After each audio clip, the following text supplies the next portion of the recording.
Hey, I'm Alex Radcliffe from Board Game Co., and this is our monthly board game upgrades deluxifications video series, where I go over anything from deluxified board games to inserts to upgraded resources. The board game tables, Playmat, I have this, we'll go through that as well. Timestamps as usual in the description down below, and this video series, specifically the the deluxification series or whatever, is sponsored by Top Shelf Gamer. There'll be a link in the description down below, where if you want to get a discount on anything you purchase from their site, you can go ahead and do that through February 10th. Coupon code, all those details. This is a referral link, so bear in mind I do get a commission from anything you purchase, but that is basically it. So let's go ahead and start this off. Let's start with Seven Wonders Duel. I'm a drop nervous about putting my coffee next to this mat, so let's go ahead and move my coffee off to the side. There's actual coffee in here, and I do not want that spilling. So, Seven Wonders Duel. Seven Wonders Duel is actually a specific insert that I got from Top Shelf Gamer because of the last insert I got. There'll be links to everything in terms of where to get different things, and I'll talk about, they're not all Top Shelf Gamer. I think like 3 of these are Top Shelf Gamer. We'll go through them. But this over here, we have a few things in here. We have upgraded coins, and then we have an insert that is a new type of insert that Top Shelf Gamer recently started carrying that I have been particularly enjoying. I tried it out with Hallertau in my last video, I want to say, and I actually really liked it, primarily because it was a 3D printed insert, which means there was like no trouble or assembly or any of the usual processes I have to go through to make an insert functional, but it didn't feel like a 3D insert. It didn't feel like it had that cheap, plasticky, very rigid, whatever. It felt very well done. Very well done is obviously going to be relative. I'm sure there'll be people who are like, my 3D printer is perfect, maybe, but most of the 3D printed inserts I see tend to look like 3D printed inserts. This is one that definitely didn't. But yeah, we have this, situation over here where we put those in there, and then we have this over here. This is going to give you just all the boxes you need, some card trays. We have these over here, and they have the little ridge, you can pull out from the edge. Those edges are sloped. Like I said, I discovered this from, well, that happened. I discovered this when I was doing Hallertau last time. I tried the new insert out, and I really liked it. It's very easy to pull things out. There's no assembly required. It's functional, it does the job and all that, and it's very, very functional. It just shows you all the stuff you need, different card trays, different upgrades. We have these, by the way. These are also these metal bits. I don't know where you can get these metal bits specifically, because I didn't get these from Top Shelf Gamer. I got these when I traded for the game. These came in the game. They're just metal battle tokens. I don't know why I need 12 of them. To rephrase that, I don't need 12 of them. I just have 12 of them. But they're nice. Not 12. I don't know why I said 12. 4 of them. I don't know why I need 4 of them. I don't know why I'm saying 4 is 12. Then we have the metal coins. Metal coins as well. These as well are not from Top Shelf Gamer. It could well be that they have them. I don't know. I'm just going to go ahead and jumble these together in my hand, and I will deal with sorting them later, which is its own little sin, but you can go ahead and see these over here. These are the metal coins. Very, very quality. I did buy some coins from Top Shelf Gamer that are for Seven Wonders. I have to check if they're the same. It's possible they're the same, it's possible not. I will say I really like these. These are clearly Seven Wonders branded, and well, I don't know if they're branded, but they have the same art style. They're not generic coins that can be used in Seven Wonders. They're clearly very They're clearly very Seven Wonders focused in what they're doing, but again, I don't know where they are. If I find a link to them at Top Shelf Gamer, I'll link down below, or if not, I'll see if I can find a link to them elsewhere. But that's Seven Wonders Duel. A quick and easy to assemble insert, does the job. You can see, and all the stuff goes straight on the table, so you don't have to worry about any form of, unbagging things. And bags are my usual go-to. In general, until I actually find an insert I like, bags are my go-to, and they do the job. I have no real complaints about bags. In fact, one of my favorite geek lists I've ever seen on Board Game Geek, I have 2 favorite geek lists. The first one is one in which you're supposed to say why a game is all luck, even though it's not, and then people are going to lose their mind saying, how dare you say Kalis is luck, it's all strategy.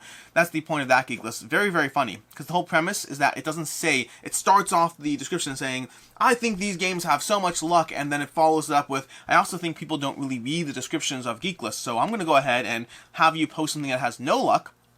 It's very funny. It's very amusing. I'll see if I can find that and link to that down below. But the other one, the other geek list that I found very, very amusing, possibly from the same person, I don't remember. I think it's from a John Bandetti. I think that's his username on Board Game Geek. He's done some hilarious geek lists. I haven't seen him around in a while. I wonder if I just unfollowed him. I'll find him. John Bandetti. He did a bunch of funny geek lists over on Board Game Geek, and he has one talking about storage solutions, and he's like, this was a hard storage solution, but I finally settled on bags. And he does that for like 50 or 60 items, and honestly, I don't disagree, except I do like that little insert there. From there, let's go ahead to, I'm trying to think the order I want to do this in. Let's go ahead to Furnace. Furnace is going to be next on our list. Furnace is not going to have an insert. I do want to get one, but I don't have one just yet. Furnace does have, it already comes with its own little playmat in the box. My feelings and opinions around playmats are pretty simple. If they fit in the box, I love them. If they don't fit in the box, I like them in theory, but I don't like the practical aspect of the storage of them.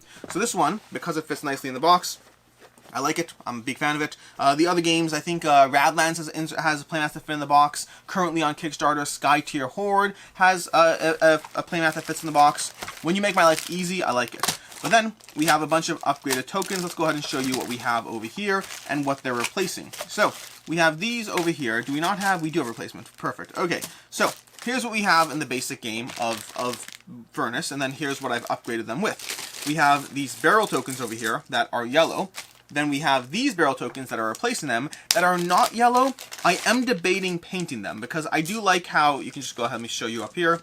I do like the upgraded component, but I like the fact that the yellow always stood out as being very different. And these are, well, not yellow as you can see. And so I don't mind the idea of spray painting them and then making them, the problem is if I spray paint them and I don't like the look, then I'm kind of, I mean, I guess I could paint over it again, but too many layers of paint and it might start to edge away at the texture. I don't know. I'll figure out what to do with these, but I do like them as a general upgrade. I just like the splash of yellow in the game to separate itself as a component.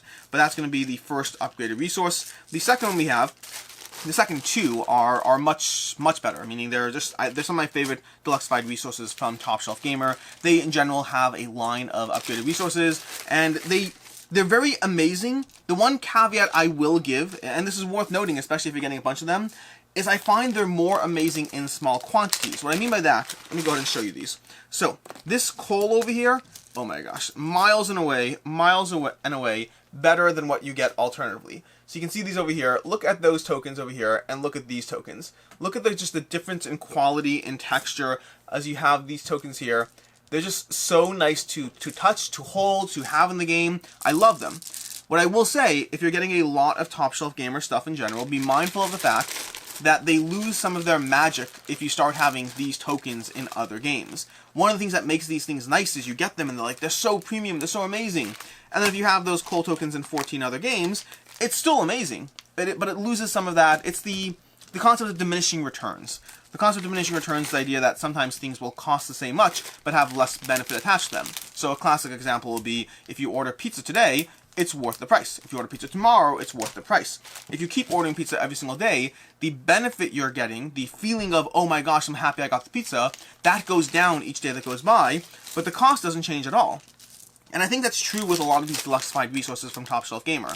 Meaning, I would encourage you to try to find different types of resources so that they always seem fresh and new. Pulling out these ingots over here, and you can't feel these. These are hefty and amazing, but pulling these out in a game is incredibly cool. Like, I've handed these people in some games, and they just look at this. In fact, I remember, if you actually want to go check it out, in one of my, I want to say in my top 20 to 30, if I'm not mistaken, in my top 100 of all time, there's a moment with Devin. Devin was in for the video. I pull out Concordia, I pull up the game, and he just goes crazy over some of these resources because it's one thing to see it on camera, it's another thing to actually hold them in your hand. They are incredible. They add a huge feeling of premiumness to the game. I will, by the way, be throwing out these tokens over here because there's no reason to keep them. I like to hold on to it just for like a few games just to be 100% certain that I like the new ones. But if I do, I get rid of the old tokens because ain't nobody got time to hold onto that stuff. But that is Furnace. Furnace is already a very solid engine builder, and adding those Luxify tokens just makes it that much nicer. Let's go ahead and put this off to the side. We're going to just keep stacking things on here. We'll come back to the stuff on the other side shortly. I'm going to take a sip of coffee, and then we'll dive into Eclipse, which I actually haven't played this game yet, but I have played the original Eclipse. So, Eclipse, New Dawn for the Galaxy, and then Eclipse Second Dawn for the Galaxy. And this game over here is a game where I played the original, and I liked it enough to want to get this version. But I also got rid of the original, because the original game, to me, there were many elements I really appreciated from it. Now, first of all, in general, 4X as a genre, and this is a 4X game, it's always been a genre that I want to like more than I actually like, and that has held true for Eclipse as well. It had some amazing upgrade paths, it had some developing your ships, and I found that, in our game at least, I found that we had die rolls that felt like this entire game of building things up sometimes came down to battles where you just didn't roll well, and I didn't love that feeling. I don't think Eclipse Second Dawn of the Galaxy changes that aspect of the game, but they did enough changes to the game that I'm wondering. Eclipse was always a game where I liked it, but not enough to keep it, and I'm curious whether Second Dawn of the Galaxy does enough more in the category of the things that I like to hold on to this one. Now, off the bat, the first thing they do is one of my favorite things of all time. Gametrayz, you've done it again. They have amazing inserts. Inserts that make this an easy game to set up, to go through, to play, to do whatever you want. We're going to have this tray over here, which is not, I mean, it is empty, but it's not missing. It's empty because these get filled up throughout the game. You're going to be drawing tokens from a bag, putting them into these various slots, so you're going to be slowly loading up the various thingy-majingies over here with tokens as you go. But then we have all these over here, which again just makes setup and teardown significantly easier to go through. We're going to have these over here. I'm just going to slowly move these off the side. Let's actually open this up and show you what we have over here. These are some of the miniatures, the improved quality stuff you get in Second Dawn of the Galaxy. We have these over here. We have these little monolith things over here. If I'm forgetting the names, it's because I haven't played this version of the game, and it's been a long time since I played the original. But these all go over here, and I'm going to go ahead and load that back up. We have some of the dice, some of the tokens, all those things stored. And then one of the things that I particularly like is the way they have each player's bags over here. We're going to have this giant, situation full of tokens over here. All the tokens you need are all present in this tray. You'll obviously have to sort them game to game, so it's not like a magical solution to never having to sort things. But at the end of the game, you just put whatever tokens you don't need back in the tray. The tokens you didn't touch, they're all fine. Here's going to be the bag full of tokens that you're going to be pulling out and loading into this over here. And then you have the individual player trays over here. You also have a little spaceship thing down here, which I don't know if will heavily, I guess I'll show it to you because I just pulled it out. Let's go ahead and show it to you up here. This is going to be that thing over there. It's nice to have a nice little miniature there. Not little, but you know what I'm talking about. Anyways, that's going to go back there. And I'm just going to show you one of these trays. So let's push this off to the side. And let's show you a single tray. Now this is going to be tracking. This is going to give you on top of your player tray over here, where you're going to store everything inside, you have the ability to track your different metrics on your player tray. So it has a beautifully just making the game ridiculously simple as far as just accessibility. And these clip in nicely. You'll have to, when you first get the game, you'll have to punch these. You'll have to push them down this tray, but it'll work. And then you have all your stuff over here. All your ships, all your tokens, everything you need, all nicely available. Eclipse is a game that just comes deluxified. I've heard rumors, I don't know if it's true, I've heard rumors that we can expect a second Kickstarter of this coming, but we'll see whether that does or doesn't happen. And just in case you're interested, in case you're hunting things down, try to look to see if there is another one coming, because rather than paying aftermarket prices or even retail prices or whatever it is, there may be another Kickstarter coming. Again, right now it's purely in the rumor category. I heard it mentioned. I have not looked into it at all. I believe I saw a comment on it somewhere. But either way, just want to make sure that that's on your radar as a possibility, as something that might happen, so you can plan accordingly. Let's go ahead and put these back over here. And we have this over here. Why do we have these? That's interesting. I should probably look into why I have these. These are thinner versions of the heavier cardboard. I wonder what the reason for that is. I'm sure I'll get a comment down below, but either way, let's go ahead and put these down over here. I wonder if I wasn't supposed to push the heavier cardboard onto those trays. Now I'm sitting here wondering if I assembled things wrong when I got this. We'll find out. We'll find out together. Anyways, okay. That is Eclipse Second Dawn of the Galaxy, an incredibly premium game, all Gametrayz-ified up, and then that is 3 games down, 2 to go. So, next up we have Rajas of the Ganges, of which I have both of the expansions, whatever they're called, the goodie box, I think it's called. The Rajas of the Ganges is a phenomenal game. It doesn't have any full big box expansions, but it does have goodie boxes, which are a bunch of variety of small modules you can use for the game. I have all of those in here, along with a folded space insert. From Broken Token, from Top Shelf Gamer, but understand that, you can get this anywhere you want as far as wherever folded space inserts are sold. Now, you do get rid of the original tray, which is fine, because the original tray is okay. It's not the worst, honestly. In terms of the scheme of things, we've come a long way in board gaming. It used to be you'd buy board games that had barely functional inserts. I'm looking at you, Fantasy Flight. And more, those still exist, but more and more they've gone by the wayside. Even Rajas of the Ganges from Hoochie Games. Hooch? Is it Hooch? It's Hooch, not Hoochie. I just turned the capital exclamation mark into an I. But even their insert for Rajas of the Ganges is actually a solid insert, all things considered.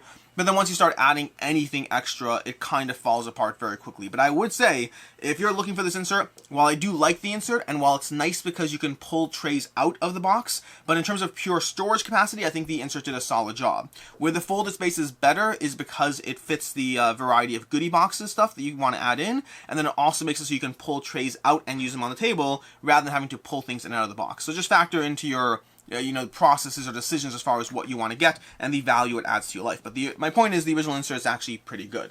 But we're going to take that out. We're going to take the board out. It has a little kind of lining here that pushes it off to the side. Now, it's a little bit annoying because this kind of just fits in the middle of nowhere, and we have like another token or two that do that. But past that, this is what you see over here. What you see over here is what you get. It does a job in terms of just giving you everything you need. You have the player trays. You can just pull those out one at a time. You have access to the other ones below. You have the dice trays over here. These are going to come straight out. More dice trays below. And again, it has that nice aspect where you can just pull things out and be completely ready to go. We're going to have our water tiles and some of the building tiles over there, as well as some more things from the goodie box. This tray I use is a little bit of a catch-all from various things in the goodie box. Not a complete catch-all, I don't want it to be a complete mess, but then some of the goodie boxes as well go into each player aid, because each of the goodie boxes give you some different player tokens. So I've stored the main player tokens on one side, and then the goodie box tokens on the other side. And that's how I keep them separate, so I have access to the expansion stuff or not. Similarly over here, we have different trays, 2 different trays, 4 different trays, for the various tiles you're going to have access to in the game. These are the tiles you're going to be using to build out your boards. You're going to have these player boards that you're going to be putting your own little tableau that you're building out and expanding upon. And we have the 3 main tiles in the 3 rightmost areas on each of those trays. But in the 4th tray of each one, I have the goodie tray, the goodie box tokens. So we have some of these over here, and then some additional ones that will go into the others as I incorporate them. I haven't incorporated all the expansion stuff yet, so I still have them separate, which is one of the things I actually like about this, and one of the potential problems you run into with inserts in general, is sometimes they're designed to store things as they are, and I'm not always ready to incorporate everything just yet. Generally I am, but I'm not always ready to incorporate things, and it's nice that this one actually has it kind of set up in a way that you could both use it for storage once you're ready to have it all mixed in, but you can also kind of have it separate, which is what I have now. Have it functional for when I want to incorporate things, but separate for until I'm completely ready, because I have not done all the inserts, the goodie box things just yet. That's going to come down here. We have the various rules. We have the main rule book, the 2 goodie box rule books, and that is Rajas of the Ganges. Now, one of the downsides here, and this is something you have to factor in with all the games you ever get, whether it comes with a factory insert or whether you get an upgraded insert, some inserts allow you to store games on your side, some do not. This one, I think it would be fine, but I'm not planning on tempting fate. This is going to be set on its side over here. This used to be on its side in the cubbies, and I've changed that because of the insert that I have. So that's a case-by-case decision you always want to make. I store games on the side wherever I'm able to, and I don't wherever it just wouldn't make sense to do so. And finally, we have my newest, well not finally, we'll have the board game tables mat when we're done with that. But finally, I have my Dominion box over here. You may have seen this on the side over here. Maybe you did, maybe you didn't. But this is my Dominion big box. Now, if this looks at all familiar, it's because I already have these 4 Marvel Champions. I have these. They're from One Sharp Joe. It's an Etsy shop. I'll have a link down below. But basically, he has been... Oh my gosh, this is so heavy. This is ridiculously heavy. He has been my insert of choice for Marvel Champions. He has a bunch of other games, but the other games he has are games that I don't really have the games, so I don't need them. I don't need a Cthulhu, Call of Cthulhu thing. I have Marvel Champions. I don't need, not Call of Cthulhu, Arkham Horror, the card game. He has a bunch of other games. He finally added a Dominion insert to his, a Dominion box, not insert, a Dominion box to his repertoire, and I went ahead and got 2 of these. This is ridiculously heavy, okay? This is very heavy to the point that I'm worried about this table over here, this, like, surface. It's actually very solid, which is nice. This is a testament to this, not the point of this video, but this table is from, I'm blanking on the name. The Dresden gaming table. There's a link down below in case you want to check that out. But I've had this for a while. This is actually a very solid insert, which is very nice because this is heavy. This is just an overlay. What you're seeing over here on this table, just an overlay that I can pick up and pull out. That's a side point. Here we go. Our Dominion insert. So this is currently my Dominion collection. Okay, I may or may not have shown the Dominion collection in the past. I don't think I would have because maybe I did in a deluxification video. I don't think so because I don't have anything deluxe in here. The one thing I have now is I have the insert, but I also have the way I store things, which is actually fairly interesting in my opinion. And this is not my idea. I'm not taking credit for it, but it's an idea I saw somewhere where the way this is done right now, and I might have to re-sleeve this at some point. I don't know. I'm terrified of doing so. This right here is like 5,000 sleeves. But I have, since sleeving this game, I have upgraded the sleeves I use for my games, and I use a different brand of sleeves now. and if I get more Dominion expansions, I'm going to have to make them match. So I may have to re-sleeve this at some point. I'm not looking forward to that. We'll see. We'll see what happens. Anyways, as far as what I do here is each sleeve, these are currently Mayday penny sleeves, which I said I've currently upgraded to sleeve kings, their sleeves instead. But Mayday penny sleeves over here, what you have is you have the regular size cards, and then they're all stored within a slightly larger sleeve. So I just have that like so, and then I could just put them back in like so, which results in, when I want to play this game, when I want to play Dominion, and if you're familiar with Dominion, the way it works is it's a deck building experience. It's a deck building experience where you're going to pick 10 cards from the market in general. This is a problem, this one's not going back in nicely, which we'll fix in a second. But in general, you're going to be picking 10 card sets from the marketplace and then playing with those 10 card sets, which results in a few potential issues as far as how you handle it. The way I handle it is pretty simple. I just go like this. I grab a sleeve, I go like that, over here, I grab a sleeve, and I rinse and repeat 10 times until I have 10 sleeves that I've grabbed, and then from each sleeve I can pull out the specific cards. So in case you're interested in doing that, that will work. Now I have seen, in general, I've seen that a good functional insert option for Dominion is these trays you can get from I don't know, from like one of the craft shops. I don't remember what they're called, which ones they are, but you can get them from there. What is it called? There's one of the craft stores, not Joann's, the other one. Hobby Lobby. I think Hobby Lobby, Hobbies is a channel, different thing. Anyways, you can get those options, but I currently have this because I like the stuff that One Sharp Joe does, and once he made this, I got my hands in it, and I put everything in here. Now you might be asking yourself, well, what about the rules? What should you do with the rule set? So, the rules, what I'm about to show you, is going to hurt you. So, for any easily offended viewers, you may want to hide your eyes. So I'm going to show you what I do with the rules in a second. But here we go. This currently, by the way, this is everything Dominion up through not Adventures, but the one after Adventures, I think. Okay, so it's a lot of Dominion, but it's not all Dominion. I plan on picking up the rest of Dominion. I haven't done so yet, primarily because that sleeve thing, you know, haunts my dreams. But anyways, a whole bunch of cards in there, and that is my Dominion insert. Okay, now here's the part where it's going to hurt your soul, depending on who you are. Some of you are going to be like, yeah, go for it. Other people are going to be like, no, you don't. This is my second box of Dominion that is not yet full. But as I start adding things to this box, you will appreciate the fact, or you will not appreciate the fact, that here are the rules. I apologize in advance to all of you that are easily offended. Here are the rules. They beautifully fold into one compartment. Okay, they beautifully fold into a single compartment. All the rules I have, I'm sure I can make it fold more if I get more rules, or even use 2 compartments until I actually need to fill them all. And for context, I would also be hurt by this if it were a different game. The problem is the Dominion rules. I've had the Dominion rules for years. I don't ever look at them. I don't. I want to keep them because they're useful for the occasional time where you have a card that you don't know the answer to. You can always go on Board Game Geek if you wanted to, but if you don't, it's nice to have the rules present.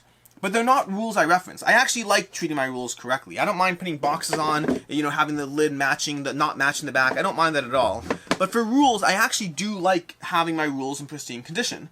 Just not for rules that I never, ever reference. Now, one thing I do plan on messaging One Sharp Joe, it's possible that this could be designed, because of the height of the cards, it's possible that some of those things could be slightly shaved down to leave room for the rules. I don't know anything about the manufacturing process of these, but it is theoretically possible that a second round of these could be created where you can actually lay the rules flat on top.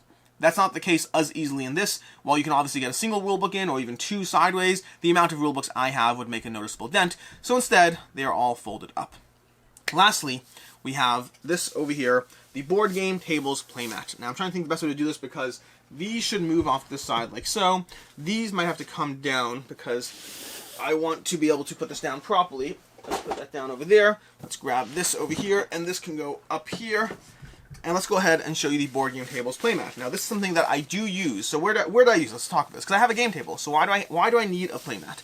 And the answer is a fewfold. But primary answer is, first of all, this is very, very good for travel in general.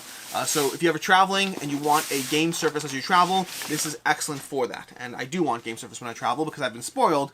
And I like picking my things off neoprene mats or whatever it is, as opposed to picking them off tables or floors. I do play on floors when I travel. It's not a fun thing. But I also play on tables, and tables are not as good as neoprene mats, so this is great for traveling in general. Secondly is sometimes, practically speaking, it is easier to throw this down on my table than deal with uncovering certain sections of a game table. So this actually sees play even at home. Not a ton, not as much. It's definitely my go-to for travel, and I like using it at home, but it's really solid at what it does. It spreads out nicely. I do have to figure out cleaning on this one, because I got in a few scuffs in it. I haven't looked into what you do for cleaning yet. I'm not saying you can't clean it, I'm just saying I haven't looked into it at all yet.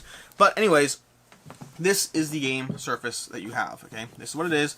It unfolds nicely. I'm not going to be folding it back up on camera because that's a pain. I'd have to stand up for it. I have to go roll it. I have to make sure it's tight. It is a bit more of a pain to get in than it is to get out. But this is your surface. It's premium. It's pristine. You can see it on the beautiful blue over here. It comes in a variety of colors. I don't need more than one color. This does the job. I don't need more than one of these. Actually, it's not entirely true. I might want to get another one. We'll see. I've actually had times where, not for travel as much, but sometimes when I'm laying it on my table, sometimes it's not as wide as I want for the games that I want to use. But it does come in a variety of sizes too. I specifically chose this size because I thought it was the most flexible, and it is. But the larger sizes are potentially better depending on what you're doing. Depending on your game table, you might even be getting this to lay inside your own custom homemade game table or whatever options you have. Overall, I'm talking about this one now primarily because I've been using this for, I don't know, 5-6 months now, and also they have their Board Game Tables has their Kickstarter currently live, which you can check that out over there in case you are interested in getting your hands on this. This is solid. It does the job.